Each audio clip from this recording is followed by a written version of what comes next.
যা বাবা, এবার বাড়ি ফিরে যা, অনেক রাত হয়ে গেছে। জঙ্গলের পথ ধরে বাড়ি ফিরতে ভয় করবে না তো?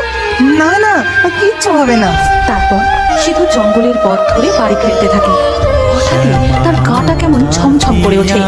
সে দেখতে পায় সদ্য চিতা থেকে উঠে আসা এক নর কঙ্কাল ক্রমশ তার দিকে এগিয়ে আসছে।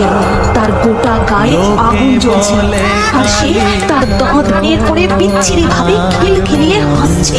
তার দুটো লম্বা হাত বের করে যেই সিধুকে জড়িয়ে ধরতে যাবে, সিধু চিৎকার করে ওঠে, মা! সাথে সাথে আকাশে জোরে বিদ্যুৎ চমকে ওঠে, ঝমঝম করে বৃষ্টি শুরু হয়ে যায়। আর বৃষ্টির ফোঁটা সেই নরকঙ্কাল সেখান থেকে অদৃশ্য হয়ে যায়। এইভাবে বারংবার মা কালী সিধুকে এই ভূতপ্রেতদের হাত থেকে রক্ষা করেন। তোর কোনো চিন্তা নেই বাবা, আমি সব সময় তোর পাশেই আছি।